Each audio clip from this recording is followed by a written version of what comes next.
Good morning students. तो अभी हम लोग देख रहे हैं क्लास 10th का चैप्टर नंबर 3 जिसका नाम है pair of linear equation in two variable. तो पिछले क्लास में हमने जाना था कि पेयर ऑफ लीनियर इक्वेशन का मतलब क्या होता है। हमने काफ़ी अच्छे से सारी चीज़ें डिस्कस कर रखी थी। उसके बाद हमने देखा कि सर इसको पेयर ऑफ लीनियर इक्वेशन को सॉल्व करने का दो मेथड होता है। एक हमारा होता है ज्योमेट्रिकल मेथड और एक हमारा होता है अलजेब्रिक मेथड। ठीक है, तो पिछले क्लास में हमने ज्योमेट्रिकल मेथड देखा था कि ज्योमेट्रिकल मेथड से हम लोग किस तरह पेयर ऑफ लीनियर इक्वेशन को सॉल्व करते हैं।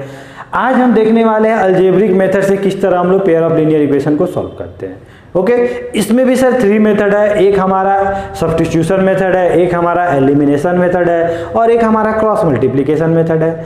सभी में हम लोग काफ़ी अच्छे से डिस्कस करने वाले हैं। आज हम बेसिकली बात करेंगे सब्स्टिट्यूशन मेथड कि हम लोग सब्स्टिट्यूशन मेथड से किस तरह हम लोग पेयर ऑफ लीनियर इक्वेशन को सॉल्व किया करते हैं। ओके, तो इसको एक एग्जाम्पल से समझते हैं, काफ़ी अच्छे से हमें समझ में आएगा कि एक्चुअली इसमें करना क्या पड़ता है। तो मान लीजिए आपके पास एक क्वेश्चन दिया हुआ है x + y = 14 और आपके पास दिया x - y = 4 और आपसे बोला कि आप x और y की वैल्यू निकालो, मतलब इसका सॉल्यूशन निकालो।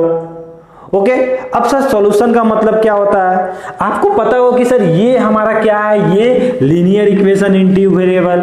और लीनियर इक्वेशन हमेशा क्या रिप्रेजेंट करता है? एक स्ट्रेट लाइन को रिप्रेजेंट करता है। ये भी लीनियर इक्वेशन है और मान लो ये किसी दूसरे स्ट्रेट लाइन को रिप्रेजेंट कर रहा होगा, मान लो इस लाइन को रिप्रेजेंट कर रहा होगा।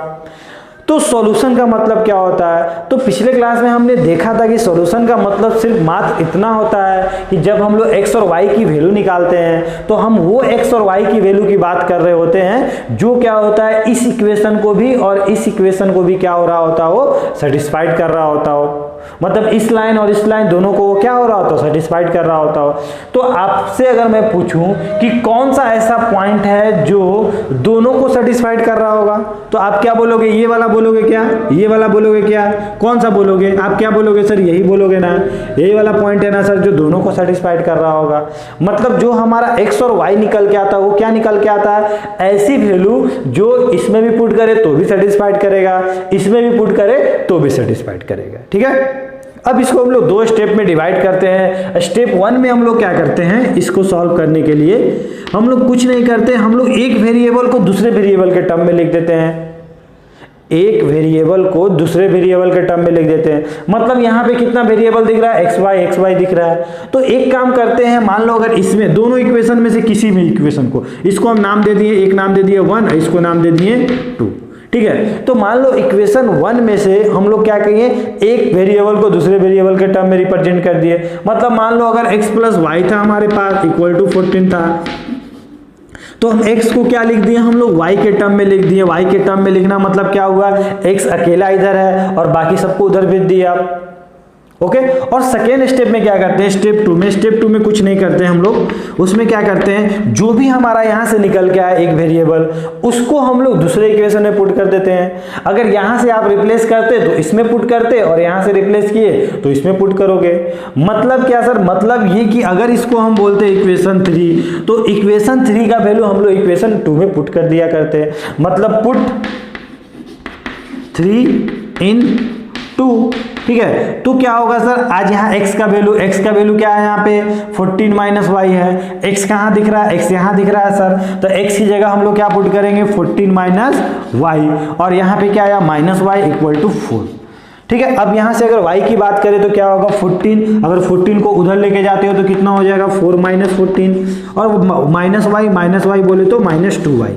ओके, तो इसको अगर सॉल्व किए तो कितना आया, -10 आया और इधर सोल्व किए तो -2y आया, माइनस कट गया आपका। ठीक है, और 2 जिस दिन इधर डिवाइड हुआ होगा तो y की वैल्यू कितनी आ गई होगी, क्या बोलोगे सर, 5 आ गई होगी। अब आप बोलोगे सर y का तो वैल्यू आ गया, अब हमें x की वैल्यू चाहिए। तो आप x की वैल्यू निकालने के लिए y कहाँ पुट करोगे? तो आप यहाँ भी पुट कर सकते हो, यहाँ भी पुट कर सकते हो और यहाँ भी पुट कर सकते हो, जहां मने वहां पुट कर सकते हो। ठीक है ना, तो आप क्या करोगे सर, पुट y = 5 in, क्या बोलोगे, किस में बोलोगे सर, किस में बोले पुट करेंगे हम लोग, इक्वेशन 3 में पुट किए। तो y की वैल्यू x = कितना आ गया, 14 - 5 बोले तो कितना आ गया सर, क्या बोलोगे, 9। मतलब x की वैल्यू कितनी आई, 9 आई। x की वैल्यू कितनी आई, 9 आई। y की वैल्यू कितनी आई, 5 आई। मतलब आप क्या बोलोगे सर, ये जो हमारा पॉइंट था ना, ये क्या था, हमारा दोनों का इंटरसेक्शन पॉइंट रहा था। मतलब सर ये जो पॉइंट है एक्स और वाई, ये इसको भी सेटिस्फाइड करेगा और इसको भी सेटिस्फाइड करेगा। अब देख लेते हैं कर भी रहा है कि नहीं कर रहा। अगर आप यहाँ 9 पुट करते हो, यहाँ 5 पुट करते हो, 9 + 5 कितना हो जाएगा 14, 14 = 14, मतलब LHS = RHS हो गया हमारा। अगर हम लोग 9 यहाँ पुट करेंगे, 5 यहाँ पुट करेंगे, तो 9 - 5 बोले तो 4, 4 = 4। मतलब आज आप क्या देख रहे हो कि सर LHS = हमारा क्या था, RHS था। मतलब हमारा x और y जो हमने निकाला बिल्कुल सही निकाला है।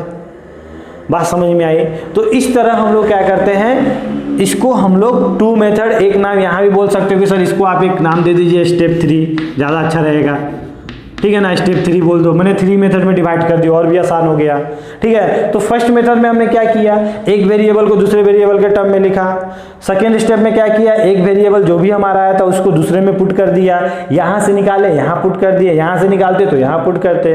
और जिस दिन हमने पुट किया तो हमने क्या देखा कि सर एक वेरिएबल को दूसरे वेरिएबल में पुट करने के बाद क्या, वो सिंगल वेरिएबल के टर्म में आ गया और सिंगल वेरिएबल में आते हुए आंसर दे दिया। अब सर इसको आप कहीं भी पुट कर दो और एक्स की वैल्यू निकाल लो। समझ में आई बात? कोई दिक्कत नहीं है ना। तो इसको आप लोग नोट डाउन कर लो अच्छे से। मैं नेक्स्ट क्वेश्चन बताता हूं और आप लोग समझोगे इसको। क्वेश्चन नंबर 1, ये हमारा माइनस नहीं है, ठीक है। चलिए, तो आप लोग वीडियो को पॉज करके नोट डाउन कर लीजिएगा। अब हम लोग नेक्स्ट क्वेश्चन देखते हैं कि नेक्स्ट क्वेश्चन हमारा क्या है, ठीक है।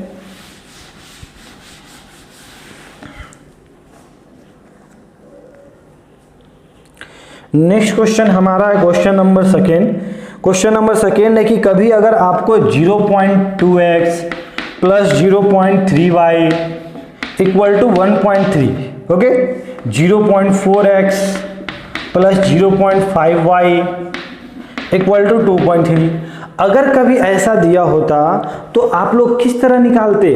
तो आज आपको क्या दिख रहा है सर, अभी तक तो ठीक था, एक्स और वाई टर्म ऐसा कुछ लिखा हुआ था, आज थोड़ा गंदा गंदा दिख रहा है सर, पॉइंट के टर्म में है। कोई दिक्कत नहीं है, पॉइंट के टर्म में हमें तो आज एक्स और वाई की मतलब वैल्यू निकालनी, और से उससे ज़्यादा तो हमें कोई मतलब भी नहीं है। तो क्या किया जा सकता है सर, क्यों ना सर इसको थोड़ा सिंप्लीफाई कर दिया जाए। तो आप अगर इसको अगर करोगे सिंप्लीफाई, तो आप क्या बोलोगे सर, इसको पॉइंट हटाना पड़ेगा। तो इस पॉइंट को हटाओगे तो नीचे में कितना आएगा, 0, एक 0 आया। यहाँ पे अगर हटाते हो तो क्या आएगा, क्या बोलोगे कि सर यहाँ पे भी एक 0 आया। पॉइंट के बाद कितना टर्म है, एक टर्म है, तो क्या आएगा, कितना 0 आएगा, एक 0 आएगा। 2 रहता तो 2 0 आता। यहाँ पे कितना है 1.3, इसको पॉइंट को हटाया तो कितना हुआ 10 आ गया। अब आपको पता है कि सर इधर भी 10 एलसीएम लिए, इधर भी 10 एलसीएम लिए, और नीचे नीचे हमारा क्या हुआ 10 हमारा सारा क्या हुआ, कट गया। समझ में आ रहा ना? नहीं आ रहा तो एक और स्टेप आपके लिए मैं कर देता हूँ। क्या करोगे, 2/2x + 3y, नीचे में एलसीएम लिए 10, इधर कितना हुआ 13/10, ये 10 कट गया तो फाइनली क्या आया 2x + 3y = क्या आया आपका 13। इसको नाम दे दो 1, ठीक है, कोई दिक्कत। सिमिलरली अगर इसको करते हैं तो यहाँ पे क्या हटाते हैं, पॉइंट हटाते हैं, यहाँ भी पॉइंट हटाते हैं, क्या बचता है 10 बचता है, यहाँ भी 10 बचता है, यहाँ से पॉइंट हटाते हैं, यहाँ भी 10 बचता। मतलब सेम कहानी फिर हो रहा था और सेम कहानी हो रहा था। इसका मतलब क्या सर, यहाँ पे अब तो सॉल्व करने के बाद क्या आता 4x आता, यहाँ पे कितना आता 5y आता, और यहाँ क्या आता 23 आता। इसको नाम क्या देते हैं हम लोग 2। समझ में आई बात? कोई दिक्कत है क्या? नहीं है ना? तो इसके आगे अगर हम लोग देखते हैं तो क्या करेंगे हम लोग, किसी भी x को किसी भी वेरिएबल को हम लोग दूसरे वेरिएबल में कन्वर्ट कर सकते हैं। मतलब क्या सर, मतलब ये कि सर अगर हम लोग स्टेप 1 में हम लोग क्या बोलेंगे कि सर या तो हम लोग x को y में कन्वर्ट कर सकते हैं या y को x के में कन्वर्ट कर सकते हैं। तो अगर हम लोग y को कन्वर्ट कर रहे होंगे x में, आज हम y के टर्म में देख लेते हैं कि हमारा सारा कॉन्सेप्ट क्लियर हो जाए। तो यहाँ पे क्या लिखा हुआ 3y है, इसको हम लोग मान लो इधर लेके आते तो क्या आपको दिखता 13 - 2x दिख रहा होता। मतलब y की वैल्यू क्या आती है यहाँ से 13 - 2x/3, ओके, ठीक है। स्टेप 2 में क्या बोलते हैं, स्टेप 2 में हमने देखा था कि सर आप कुछ मत करो, इसको नाम कितना दे दो 3 दे दो, ठीक है। 3 को हम किस में पुट कर सकते हैं 2 में पुट करेंगे। तो आप क्या लिखोगे, पुट 3 in 2। तो अगर आप y की वैल्यू इसमें पुट कर रहे होगे तो क्या करोगे, y यहाँ पे है तो यहाँ पुट करना पड़ेगा। तो आप क्या देखोगे यहाँ पे 4x + 3y, y की वैल्यू क्या है 13 - 2x/3, इक्वल टू क्या है 23। और अगर आप यहाँ पे क्या करते हो, यहाँ पे क्या था आपका 5y था, अगर आप एलसीएम लेते हो तो ये वाला कितना मल्टीप्लाइड हुआ आपका 12 हो गया, 12x प्लस ये अगर मल्टीप्लाइड हुआ तो 65 माइनस 10x अपॉन कितना हो गया सर 3 हो गया, इक्वल टू कितना हो गया 23। और जिस दिन ये वाला उधर गया होता तो आप क्या बोलते हैं कि सर ये तो मल्टीप्लाइड में जा रहा होता, और मल्टीप्लाइड आपको पता है क्या होता है, कितना होता है 9 और 6 हो जाता आपका, ठीक है। 12 माइनस 10x कितना होता आपका 2x हो जाता।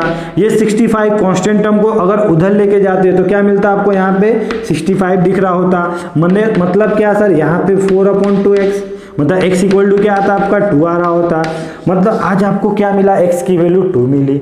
अब आपको क्या चाहिए, y की वैल्यू चाहिए। y की वैल्यू निकालने के लिए आप कहीं भी पुट कर सकते हो, x की वैल्यू यहाँ पे पुट करो, यहाँ कहीं भी पुट करो।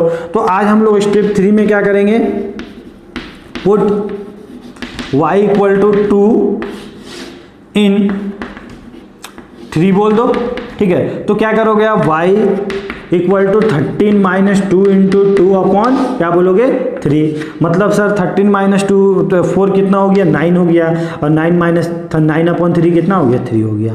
मतलब x की वैल्यू कितनी आई 2y, y की वैल्यू कितनी आई 3 आई। समझ में आया, मतलब ये x y ऐसी वैल्यू रही थी जिसे हम यहाँ पुट कर रहे थे, तो ये दोनों इक्वेशन को क्या हो रही थी, सेटिस्फाइड कर रही थी। कॉन्सेप्ट क्लियर हुआ, ठीक है। अब हम लोग नेक्स्ट क्वेश्चन देखते हैं, इसको आप लोग अच्छे से नोट डाउन कर लो, उसके बाद हम लोग नेक्स्ट क्वेश्चन देखते हैं। ओके, इसको नोट डाउन कर लो। ओके, तो और कुछ क्वेश्चन देखते हैं और कुछ हम लोग समझने का प्रयास करते हैं कि और भी क्या कुछ सीख सकते हैं इसमें। तो क्वेश्चन हमारा क्या है, क्वेश्चन हमारा बोल रहा है कि आज सर आपके पास ये क्वेश्चन है sir 3x/2 minus 5/3 equal to -2, ऐसा कुछ क्वेश्चन दिया हुआ है। और आपसे क्या बोला है कि आप इसको सब्स्टिट्यूशन मेथड से x एंड y की वैल्यू निकालो। अब ये बोल के रखा है सब्स्टिट्यूशन मेथड, तो हमें सब्स्टिट्यूशन मेथड ही लगाना पड़ेगा। तो क्या करें सर, यहाँ पे नीचे में कुछ कुछ दिख रहा है, अगर इसको सिंप्लीफाई करके अगर करें तो ज़्यादा आसान रहेगा। तो यहाँ पे सर अगर एलसीएम की बात करें हम लोग तो क्या कर सकते हैं यहाँ पे एलसीएम, तो 3x/2, 2 और 3 का एलसीएम कितना होता है आपका 6 होता है। और एलसीएम अगर लिखें तो क्या होगा सर 3 से मल्टीप्लाइड हो जाएगा, बोले तो 9x, 2 इससे मल्टीप्लाइड होगा, बोले तो 10x। ओके, इक्वल टू कितना हो गया -2। ये जिस दिन उधर गया होगा तो कितना होगा 9x माइनस 10 इक्वल टू क्या बोलोगे -12 हो गया हमारा। बात समझ में, इसको आप नाम दे दो इक्वेशन 1 का, ठीक है। अगर इसका एलसीएम का बात करें तो आज भी यहाँ पे एलसीएम आपको दिख रहा होगा 6, 3 और 2 है, तो 3 2 का एलसीएम लोगे तो 2 इधर मल्टीप्लाइड हुआ, 3 इधर मल्टीप्लाइड हुआ है। यही ना होता है एलसीएम अगर a/b है प्लस c/d है तो इसका एलसीएम क्या लेते हैं, दोनों को हम लोग मल्टीप्लाइड करते हैं bd, इसको इधर मल्टीप्लाइड करते हैं और इसको इधर मल्टीप्लाइड करते हैं, यही करते हैं हम लोग। डायरेक्ट आप लोग कर सकते हो ये सब सारी चीजें। तो आप क्या करोगे सर, इसको आप जिस दिन इधर मल्टीप्लाइड करोगे तो 2x हो जाएगा, इसको मल्टीप्लाइड करोगे तो 3y हो जाएगा। ओके, और 6 इधर चला गया, बोले तो कितना हो जाएगा 13 इंटू 6/6, और ये 6 कट रहा होगा, इसको आप नाम दे दो इक्वेशन 2। आज आपको क्या करना है, आज आपको x और y किसी को एक टर्म में लिखना है, दूसरे के वेरिएबल के टर्म में, और आपको x और y की वैल्यू बतानी है। तो आप यहाँ से क्या कर सकते हो, x की वैल्यू निकाल लो और दूसरे में पुट कर दो। तो अगर हम लोग यहाँ से x की बात करें तो आप क्या बोलोगे सर, 9 क्या है 9x इक्वल टू क्या है -10y इक्वल टू क्या है -12। अगर सर इसको हम लोग उधर लेके जाते तो क्या होता हमारा 9x इक्वल टू क्या हो जाता 10y -12। बोले तो x की वैल्यू क्या हो रही होती 10y -12/9, ठीक है। इसको नाम क्या दे दोगे आप, इसको थर्ड दे दो नाम। इस थर्ड वाले इक्वेशन को आप कहाँ पुट कर सकते हो, या तो आप यहाँ पुट कर सकते हो या यहाँ पुट कर सकते हो, ऐसा नहीं है बिल्कुल। आपने यहाँ से निकाला है ना तो आप यहाँ से नहीं पुट करोगे, आपने यहीं से निकाला है ना तो फिर वहीं से पुट कर दोगे, फिर तो वही इक्वेशन आ जाएगा आपका, ठीक है। तो अगर आपने यहाँ से निकाला है तो आपको इस इक्वेशन में पुट करना पड़ेगा। तो आप क्या करोगे, पुट 3 इन 2, और जिस दिन आप पुट कर रहे होगे तो आपको क्या मिलेगा 2 इंटू एक्स, एक्स की वैल्यू कितना है 10y -12/9, यही हो है आपका। और यहाँ क्या है सर 3x है, 3y है, सॉरी 3y इक्वल टू क्या आपका 13 रहा था। तो अगर मल्टीप्लाइड करते हो इसे तो क्या लिखोगे आप, इसको क्या बोलोगे सर, ये हमारा कितना हो गया 20y हो गया, ये वाला कितना हो गया सर -24 हो गया, ठीक है ना, अपॉन 9 हो गया, प्लस 3y इक्वल टू क्या हो गया 13 हो गया। और जिस दिन आप इसको इससे मल्टीप्लाइड कर रहे होगे तो आप क्या बोलोगे 20y -24 प्लस कितना हो गया 27, यही हो रहा होगा, ठीक है, y हो रहा होगा, ये उधर चला गया मल्टीप्लाइड होके, मतलब क्या सर, मतलब कितना आ जाएगा यहाँ पे 117, ठीक है। तो सर आज आपको क्या निकालना, y की वैल्यू निकालनी है, तो इसको अगर आप ऐड करते हो तो क्या लिखते हो 7 4 47y, और ये उधर चला गया तो कितना हो गया 114 प्लस 24, और इसको अगर सम करते हैं तो 4 4 कितना हो गया आपका 8 हो गया, कितना हो गया 3 हो गया, और ये 1 हो गया, ठीक है, समझ में आ रही बात, ठीक है। अब इसको अगर आप काटते हो तो कितने बार में कटेगा आपका 138 अपॉन कितना होगा 47, और इसको अगर आप कट करते हो तो कितने बार में जा रहा होगा, ये आपका 3 टाइम्स में जा रहा होगा, तो y की वैल्यू कितनी आ गई, आप क्या बोलोगे सर, y की वैल्यू हमारी 3 आ गई, ठीक है। अब क्या निकालना है सर, x की वैल्यू निकालनी है, तो आप यहाँ पे x की वैल्यू पुट कर दो, ठीक है, y की वैल्यू पुट कर दो, तो y अगर यहाँ पुट करते 3 पुट करते कितना हो जाता 30 माइनस 12 कितना हो जाता है 18, और 18 अपॉन 9 कितना हो जाता 2, तो x की वैल्यू आप क्या बोलते हैं कि सर x हमारा जो है वो कितना आएगा 2 आएगा। आप लोग खुद से पुट कर लेना, ऐसे कर लोगे ना, चलो कर दिखा देता हूँ मैं, x इक्वल टू क्या बोलोगे 10 इंटू कितना बोलोगे 3 माइनस 12 अपॉन 9 बोले तो ये कितना आ जाएगा 2, तो मतलब x की वैल्यू कितनी आ गई 2 आ गई।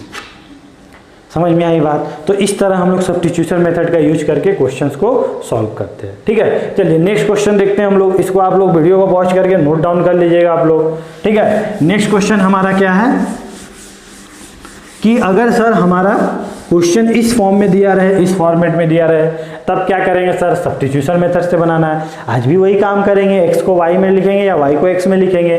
तो अगर √2 आज हम इसको लिखते हैं, इसको अगर हम लोग x के टर्म में बदलेंगे √3x इक्वल टू क्या लिख सकते हैं, इसको √8y लिख सकते हैं। मतलब x की वैल्यू कितना लिख सकते हैं, √8 अपॉन √3y लिख सकते हैं। इसको नाम दे दो, आप क्या दे दो 3 दे दो, इसको 1 बोल दो, इसको 2 बोल दो। ठीक है, तो आपने यहाँ से आज निकालना है तो आप यहाँ पुट करना पड़ेगा आपको। तो आप क्या करोगे, पुट 3 in 1।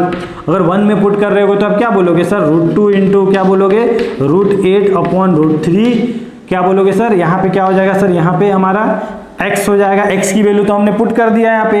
अब सर यहाँ पे क्या है, √3y इक्वल टू 0। ठीक है, समझ में आई बात। ठीक है, तो सर यहाँ पे किस तरह हम लोग वैल्यू को निकाले।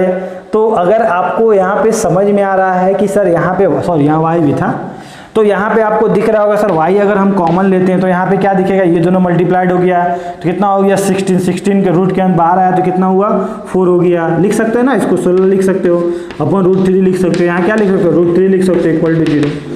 तो इसके आगे करने की आवश्यकता नहीं है। आप क्या बोलोगे सर, y इंटू कॉन्स्टेंट है, ये कॉन्स्टेंट ही रहा होगा ना, कुछ भी सॉल्व करके कॉन्स्टेंट आएगा। तो y इंटू कॉन्स्टेंट है, और कॉन्स्टेंट जिस दिन मल्टीप्लाइड हो रहा होगा 0 अपॉन कॉन्स्टेंट क्या हो जाएगा हमारा, 0 हो जाएगा। मतलब y की वैल्यू क्या आ जाएगी हमारी, 0 आ जाएगी। और y की वैल्यू अगर यहाँ पुट करते हो 0 के साथ कुछ भी मल्टीप्लाइड हो रहा होगा वो क्या हो जाएगा, उसको 0 बना देगा। तो x की वैल्यू भी क्या आ जाएगी आपकी, 0 आ जाएगी। मतलब x की वैल्यू भी 0 और y की वैल्यू भी क्या हो जाएगा आपका, 0 हो जाएगा। ठीक है, तो इतना आप लोग ध्यान में रखना कि सर ये भी जो लीनियर इक्वेशन है, ये भी लीनियर इक्वेशन है, दोनों में कांस्टेंट टर्म नहीं है, मतलब c वाला टर्म नहीं है। और किसी भी लीनियर इक्वेशन में अगर कांस्टेंट टर्म नहीं होता है तो वो जो लाइन होता है वो हमारा ओरिजिन से पास करता है, इस तरह पास करता है या इस तरह पास कर सकता है। ठीक है, तो इसमें भी c नहीं है, इसमें भी c नहीं है, दोनों में कांस्टेंट टर्म नहीं है। तो एक ही ऐसा पॉइंट रहा होगा जहां पे दोनों इंटरसेक्ट किया रहा होगा, तो वो क्या होगा, आपका ओरिजिन हो रहा होगा। और ओरिजिन का कोऑर्डिनेट क्या होता है, 0,0। समझ में आया, कॉन्सेप्ट क्लियर हुआ। ठीक है, चलिए अब हम लोग नेक्स्ट क्वेश्चन देखते हैं। नेक्स्ट क्वेश्चन क्या है हमारा, काफी अच्छा क्वेश्चन है ये। ठीक है, इसको हम लोग क्या बोलते हैं, रिड्यूसिबल मेथड से सॉल्व करना बोलते हैं इसको। माने रिड्यूस करते हैं पहले इसको, क्योंकि आज आपको ऊपर में x ऊपर में y नहीं दिख रहा है, आज आपको नीचे में दिख रहा है। ठीक है, और नीचे में दिख रहा है तो सर ये थोड़ा दिक्कत हो गया सर, हमें तो ऊपर में आता था तो हम लोग रिप्लेस करते थे, आज हम लोग किस तरह रिप्लेस करें? तो हम लोग फर्स्ट ऑफ ऑल क्या करेंगे, हम लोग इसको ऊपर लेके जाएंगे। अब सर ऊपर किस तरह लेके जाएं? तो हम लोग मान लेते हैं कि लेट 1/x क्या मान लिया हम लोग, u मान लिए एंड 1/y हमने क्या मान लिया, v मान लिया। ठीक है, तो हमने क्या बोला कि सर यहाँ पे 1/x की वैल्यू क्या थी, u थी, तो हम क्या पुट करेंगे, यहाँ u पुट करेंगे, अपॉन में क्या हो जाएगा सर 2 हो जाएगा। सर 1/y की वैल्यू हमने क्या पुट किया, v पुट किया, तो v होगा, v अपॉन कितना हो जाएगा सर 3 हो जाएगा, इक्वल टू क्या हो गया मेरा 2 हो गया।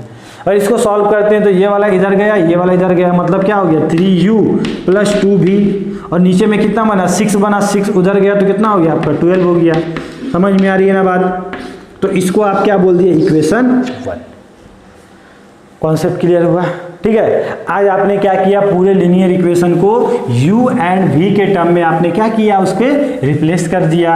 आज आप किसकी वैल्यू निकालोगे, जब इसे सॉल्व करोगे तो आपका वैल्यू क्या आएगा, u एंड v का आ रहा होगा, फिर आप उससे क्या निकालोगे, x एंड y की वैल्यू निकालोगे।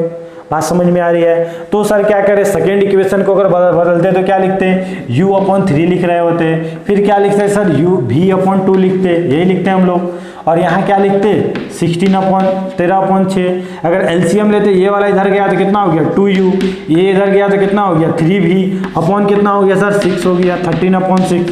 बोले तो ये कैंसिल आउट, मतलब 2u + 3v = 13, इको नाम दे दो इक्वेशन 2। अब सर आज तो हमें लीनियर टाइप का दिख रहा है, x और y के जगह मात्र u और v है। समझ में आ रहा है? तो क्या करें सर, एक को दूसरे से रिप्लेस कर देते हैं, हमें तो सब्स्टिट्यूशन मेथड से बनाना था। तो स्टेप 1 में क्या कर सकते हो आप, किसी को भी रिप्लेस कर दो। तो वहां से अगर हम लोग u की वैल्यू की बात करें तो u की वैल्यू कितनी आ जाएगी, 3u = क्या आ जाएगा 12 - 2v, और u = कितना आ जाएगा 12 - 2v/3, इसको नाम दे दो 3। अब सर इसको क्या करें, इसको इक्वेशन 2 में पुट कर दो, तो आज हमें किसकी वैल्यू निकल के आएगी, v की वैल्यू निकल के आएगी। ठीक है, तो आप क्या बोलोगे सर, पुट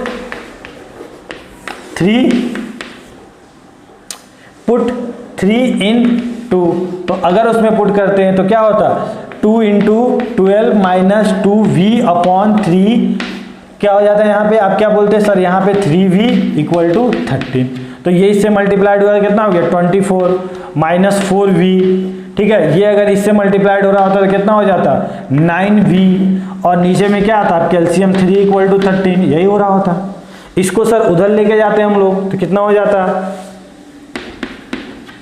क्या बोलते हैं सर, ये वाला इससे मल्टीप्लाइड हुआ तो कितना हो गया 5v हो गया, और ये 24 है सर, उसको उधर भेज दीजिए तो ये कितना हो गया, आप क्या बोलोगे सर, इसकी वैल्यू 39 है -24, यही बोलोगे ना।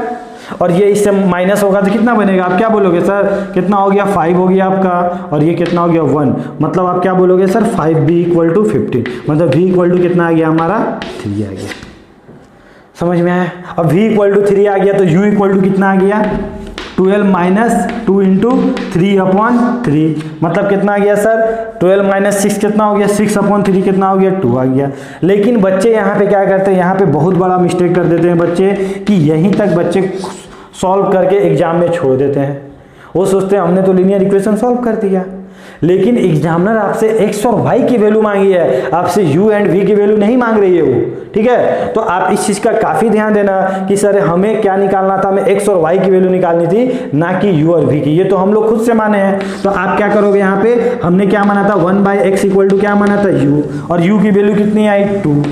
ठीक है ना, तो x को इधर गया और 2 नीचे आया, मतलब x की वैल्यू कितनी आ गई 1/2। सर हमें क्या माना था 1/y = क्या माना था v माना था, और v की वैल्यू कितनी आई सर, सॉरी यहाँ से v की वैल्यू कितनी आई v की वैल्यू कितनी आई 3 आई। ठीक है v की वैल्यू कितनी आई 3, तो y सर उधर गया और v का y उधर गया और 3, इसकी वैल्यू कितनी आ गई 1/3 आ गई। मतलब जो आज आपका x और y की वैल्यू थी वो क्या थी 1/2 1/3। समझ में आया? तो इस तरह हम लोग सब्स्टिट्यूशन मेथड को सॉल्व करते हैं। एक दो हम लोग वर्ड प्रॉब्लम देख लेते हैं तो काफ़ी अच्छे से सारी चीज़ें समझ में आ जाएगी। ठीक है, तो इसे आप लोग नोट डाउन कर लो।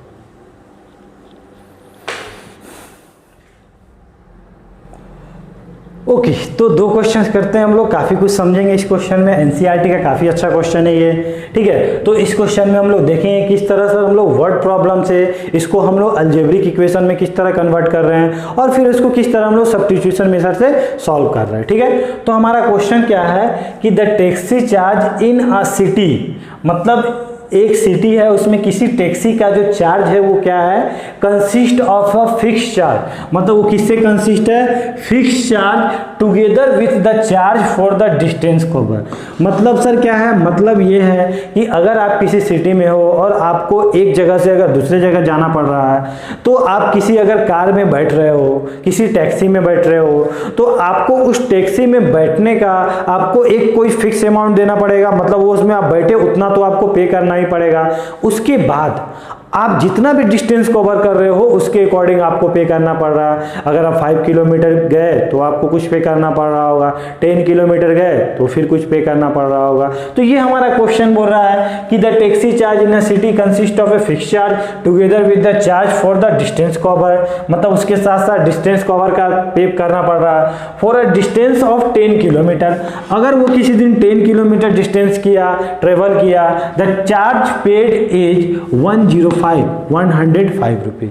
मतलब सर जिस दिन वो 10 किलोमीटर डिस्टेंस ट्रेवल कर रहा था तो उसे कितना पे करना पड़ रहा था, 105 पे करना पड़ा था, 105 पे करना पड़ा था। मतलब 105 जब जिस दिन वो पे कर रहा था उसमें उसका क्या था, फिक्स चार्ज प्लस जितना वो डिस्टेंस ट्रेवल किया उतना चार्ज उसको पे करना पड़ रहा था। यही क्वेश्चन हमारा बोल रहा है। तो सर अगर हम लोग कुछ मान लेते हैं, आज तो हमें फिक्स चार्ज पता नहीं है, वही तो हमें निकालना है। आगे हमें वही बोला what are the fix charge and charge per kilometre, यही हमसे मांगा। तो हम मान लिए कि लेट जो हमारा फिक्स चार्ज था, लेट फिक्स चार्ज जो था वो क्या रहा था सर, x किलोमीटर रहा था। x रुपीज मान लेते हैं, रुपीज x किलोमीटर, ठीक है ना, x रुपया रहा था फिक्स चार्ज हमारा, ठीक है। अब क्या मान लिए सर, जो चार्ज पर किलोमीटर वो पे किया, तो क्या मान लिए सर, चार्ज जो था पर किलोमीटर उसको हम लोग क्या मान लिए, पर किलोमीटर हम लोग मान लिए सर कि सर मान लीजिए उसको कितना रुपीज के पे करना पड़ा था, y रुपीज पे करना पड़ रहा था। मतलब सर जिस दिन वो 105 के पे किया था उसमें वो क्या था, फर्स्ट वो क्या था कि सर वो तो फिक्स चार्ज पे किया था x रुपीज। अब वो सर 1 किलोमीटर जब ट्रेवल कर रहा था तो y रुपीज पे कर रहा था। तो जिस दिन सर वो 10 किलोमीटर ट्रेवल कर रहा होगा तो कितना पे कर रहा होगा, तो आप क्या बोलोगे सर, ऑब्वियसली सर 10y पे कर रहा होगा। सिमिलरली नेक्स्ट क्या बोला है, and for a journey of 15 kilometre, अगर कोई व्यक्ति 15 किलोमीटर ट्रेवल कर रहा था तो वो कितना पे कर रहा था, 155 रुपीज। मतलब सर फिक्स चार्ज तो आज भी वही रहा होगा, x फिक्स चार्ज तो सेम रहा होगा। डिस्टेंस बढ़ चुका है, डिस्टेंस कितना हो चुका है, 15 × y हो चुका है, ठीक है ना। 1 किलोमीटर का y रुपीज तो 15 किलोमीटर का कितना, 15 × y होगा, 15 × y होगा, और वो टोटल कितना पे किया, 155, ठीक है। अब ये हमारा क्या आ चुका है, दो लीनियर इक्वेशन आ चुका है। अब इसको सॉल्व करना अभी अभी आपने सीखा, ठीक है, सब्स्टिट्यूशन मेथड। तो इसको किस तरह करें सर, स्टेप 1 में हम लोग क्या करेंगे, किसी एक को दूसरे में कन्वर्ट कर देते हैं। तो क्या करेंगे सर कि सर x को अगर हम लोग लिख देते हैं कितना, 105 माइनस 10y। अब इसको हम लोग क्या किया, सेकेंड स्टेप में इसको हम लोग क्या मान लिया, 3 मान लिया। स्टेप 2 में हम लोग क्या करेंगे, स्टेप 2 में हमने देखा था कि सर पुट 3 इन किसमें, 2 में सर किसका वैल्यू पुट करना है, x की वैल्यू पुट करनी है। तो x का जगह ये है तो 105 माइनस 10y क्या हो जाएगा आपका, 15y इक्वल टू 155, ठीक है। अब इसको सॉल्व करेंगे तो कितना आ जाएगा आपका, 5y आ जाएगा। ये उधर गया तो कितना हो गया, 155 माइनस 105 बोले तो कितना हो जाएगा सर, ये आपको जब जिस दिन आप माइनस करोगे इसको तो आप क्या बोलोगे सर, 50 हो गया। मतलब y की वैल्यू कितनी आ गई, 10 आ गई जिस दिन आप डिवाइड किए तो। y की वैल्यू 10 तो x की वैल्यू कितनी आएगी, y की वैल्यू 10 यहाँ पुट, सॉरी y की वैल्यू कितना पुट किया यहाँ पे, सॉरी यहाँ पे 10 होगा। तो 10 अगर आप यहाँ पुट करोगे तो कितना हो जाएगा, 100, और 105 माइनस 100 कितना हो जाएगा, 5 हो जाएगा। मतलब x की वैल्यू कितनी आ गई, 5 आ गई। मतलब आज क्या बोलोगे सर, हमारा जो फिक्स चार्ज था वो कितना था, फिक्स चार्ज कितना था 5 रुपीज़ था, और हमारा जो एक्स्ट्रा चार्ज पे करना पड़ रहा था पर किलोमीटर वो कितना था 10 रुपीज़ था सर। यही हमें बोला था ना। सेकेंड पार्ट हमें क्वेश्चन का क्या बोला है, ठीक है, यहाँ तक तो हमारा क्वेश्चन बन गया। उसके बाद क्या, how much does a person have to pay for travelling a distance 25 kilometre. अगर कोई व्यक्ति 25 किलोमीटर ट्रेवल कर रहा था तो वो कितना पे कर रहा था टैक्सी वाले को, ऑब्वियसली। तो टोटल पे कितना होगा, अमाउंट पे फॉर 25 किलोमीटर कितना पे करेगा सर। तो तुम क्या बोलोगे सर, फिक्स चार्ज तो उसे देना पड़ेगा। फिक्स चार्ज क्या है सर, x है। अब सर वो कितना 20 किलोमीटर ट्रेवल किया, 25 किलोमीटर। तो 1 किलोमीटर के लिए कितना पे कर रहा सर, y पे कर रहा था। तो 25 के लिए कितना करेगा, 25y करेगा। और हमने तो आज x और y की वैल्यू निकाल ली है, पुट कर दो। x की वैल्यू कितनी होगी 5, ठीक है ना, इसकी वैल्यू कितनी होगी, y की वैल्यू 10 होगी। तो मतलब 25 इंटू 10 कितना हो गया 250 प्लस 5 मतलब 255 रुपीज़ ये पे कर रहा होगा वो। समझ में आया, कॉन्सेप्ट क्लियर हुआ, ठीक है। तो हमने क्या देखा कि एक टैक्सी पे बैठने पे एक हमें फिक्स चार्ज देना पड़ रहा था और एक एक्स्ट्रा चार्ज देना पड़ रहा था। एक्स्ट्रा चार्ज किस पे डिपेंड कर रहा था, पर किलोमीटर के हिसाब से, और फिक्स चार्ज तो हमें पे ही करना पड़ रहा था, ठीक है। इसी से मिलता जुलता और भी क्वेश्चन आपको देखने को मिलेंगे। एक क्वेश्चन आपको ये भी मिले कि सर एक लाइब्रेरी है, लाइब्रेरी में एक बच्चा गया, एक बुक लिया, बुक लेने का फिक्स चार्ज उसे कुछ पे करना पड़ रहा होगा, मान लो 2 रुपीज़ फिक्स चार्ज वो पे कर रहा है। अब सर वो पर डे के हिसाब से, मान लो वो 10 दिन रखा तो उसके लिए वो पर डे के हिसाब से 1 रुपीज़ या 25 पैसा कुछ पे करना पड़ रहा होगा। तो इसी से मिलता जुलता वो भी क्वेश्चन होता है लाइब्रेरी वाला, ठीक है। तो उसको भी आप लोग इसी तरह बनाओगे कि सर फिक्स चार्ज मान लीजिए ये था, फिर हमने पर डे के हिसाब से ये मान लिया। अगर वो बुक को 10 डेज रखा होगा तो 10y मान लेंगे, इक्वल टू जितना वो पे किया होगा आफ्टर सबमिट जब कर रहा होगा तो कितना पे किया होगा। समझ में आ रही बात, कॉन्सेप्ट क्लियर हुआ ना आपका। तो इस तरह हम लोग क्या करते हैं, क्वेश्चंस को सॉल्व करते हैं। तो इसको आप लोग वीडियो को पॉज करके नोट डाउन कर लो। हम नेक्स्ट क्वेश्चन देखते हैं। नेक्स्ट क्वेश्चन हमारा क्या बोल रहा है, the larger of 2 supplementary angle, मतलब 2 सप्लीमेंट्री एंगल का larger exceed the smaller by 18 degree. मतलब सप्लीमेंट्री का मतलब आपको पता है क्या होता है सर, सप्लीमेंट्री का मतलब सर जब 2 एंगल का सम कितना हो 180 हो उसे हम सप्लीमेंट्री बोलते हैं। जब जो 2 एंगल का सम 90 डिग्री हो तो उसे हम क्या बोलते हैं, कॉम्प्लीमेंट्री बोलते हैं। तो आज क्या बोला है आपको, क्या बोला है, सप्लीमेंट्री बोला है। मतलब आज एक तो पता चल चुका है कि सर 2 एंगल का सम क्या हो रहा होगा 180 हो रहा होगा। मतलब क्या बोलोगे सर कि लेट अगर हमारा लार्जर एंगल क्या था, लेट लार्जर एंगल अगर हमारा था x था एंड स्मॉलर एंगल कितना था, एंगल अगर y था, तो आप क्या बोलोगे कि सर पहले तो हमको ये पता है कि दोनों का सम कितना हो रहा था 180 हो रहा था, सप्लीमेंट्री है, ठीक है ना, 180 डिग्री हो रहा होगा। अब क्या बोला कि सर जो हमारा लार्जर है ना वो स्मॉलर से कितना ज़्यादा है, कितना 18 डिग्री ज़्यादा है। मतलब लार्जर हमारा क्या था x था, वो स्मॉलर से कितना ज़्यादा है, कितना ज़्यादा है। इसको आप इस तरह भी लिख सकते हो कि सर जो लार्जर है ना वो कितना ज़्यादा है सर,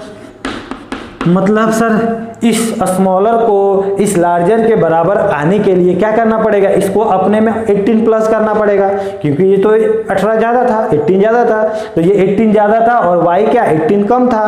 तो इसको आप इस तरह ही बना सकते हो और इसको फर्दर क्या लिखोगे, x minus Y equal to 18। मतलब कोई भी टर्म एक दूसरे से एक्सीड करता है, मतलब बड़ा माइनस छोटा हमेशा क्या आता है, वहाँ नेगेटिव का साइन आता है और इक्वल टू जितना भी एक्सीड कर रहा होता है, ठीक है। अब सर इस दोनों इक्वेशन को सॉल्व करते हैं, ये हमारा x1 ये हमारा 2, दोनों को अगर हम लोग सब्स्टिट्यूशन मेथड से सॉल्व करते हैं तो अगर स्टेप 1 की बात करेंगे तो आप क्या बोलोगे कि सर x की वैल्यू निकालो।